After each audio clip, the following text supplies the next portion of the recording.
Hi, Heather McLaren here in Tucson, Arizona with Long Realty for your 5 at 5. I am a licensed realtor here in Arizona, and today we're going to be talking about the top 5 ways you can get out of a deal once you're in one, a real estate contract in Arizona without repercussions.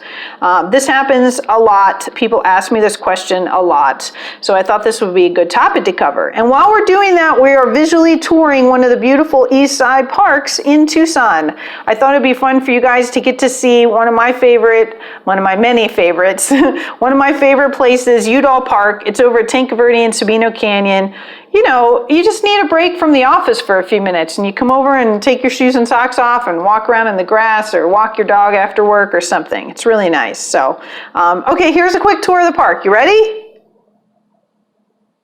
Okay, just kidding. We're not going to go that fast. That made me nauseous. Okay, so we're going to look at some visual backgrounds while I cover the top 5 ways you can get out of a deal once you're in one. First, let me outline the basic process, and this will spell out the top 5 very clearly. In Arizona, you put in an offer where you outline the terms. It's a 10-page offer form that once you agree on terms, then becomes the purchase contract that you use with the seller. With this offer, you put in 1 to 2% of the purchase price as your earnest money, saying you're serious to the seller and you really want them to take the home off the market for 10 days or longer if you'd like, so you can investigate the condition, hire professionals, and decide if you really want to buy it, okay? And then after that point, if you decide you want to buy it, you get to then maybe ask for repairs, or possibly if the seller's open to it, even negotiate a lower price if there's some major issues and you want to take care of them yourself, or you can get out and get your earnest money back, right? After this, it then goes through the title company, is processing, changing the title over and doing their investigations of the title, and then the appraisal, right? And so the top 5 ways you can get out legally, 4 of which lie with the buyer. And this is just my interpretation, but I think the state feels kind of like, as a buyer, you're taking a little bit of a bigger risk. As a seller, you know what you got. You've hopefully done some research, or your professional you've hired has. You know what it's worth. You're just waiting for an offer where the terms are what you like, and you're kind of done. And then you're just waiting and hoping the buyer buys it and everything works out, right? But buyers, you don't really know what you're getting into. You've done your research, you hope it's worth what you think, but you don't really know the condition. You don't know if your lender will say it's worth that much and it appraises. So there's a little more risk sometimes when you're buying. So you have some more outs than the sellers do. So the top one when you're buying is that during the inspection period, if there's something you don't like, anywhere from minuscule smells to neighbors with 50 Harleys to like something like legitimately wrong with the house, you can get out. You just say what you didn't like and you get your money back. And included in this number 1 is if you don't agree on terms, you get to come back and say, hey, I want to move forward, but I need you to do these repairs, or I'd like a new price. It's priced too high given all these problems. If you can't agree on anything in inspections, or you just don't like something, that's number 1. You can get out and you can get that earnest money back, that 1 to 2% that would have been applied to your down payment had you bought it. You get that back, right? No repercussions, right? If the home doesn't appraise, you can get that back. Or you can agree on a new purchase price with the seller, or a way you may split the difference, or even pay over in cash if your lender would allow it. But you have an out if it doesn't appraise. And if your purchase was contingent on the sale of your house, like you couldn't afford this new house, the loan was contingent upon you selling your old house, if something falls through with that deal, you also can get out and get that earnest money back, that 1 to 2% of the purchase price. You get that back. So that's 3 ways. And number 4 is if the seller doesn't do something they're supposed to. And this coincides with number 5. I count it twice because this is the only main out the seller has also. If someone doesn't do what they're supposed to within the timelines outlined, it is spelled very clearly that this is an Arizona legal contract, and you can't just willy-nilly decide not to follow it.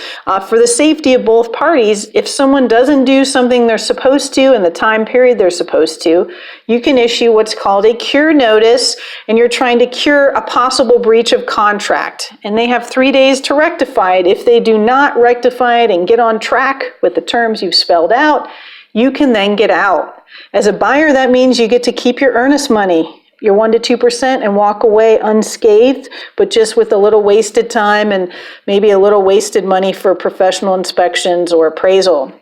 So we try to prevent that from happening, any breaches of contract. As a seller, it's kind of your only out. Now, you don't have to agree with everything the buyers want to do.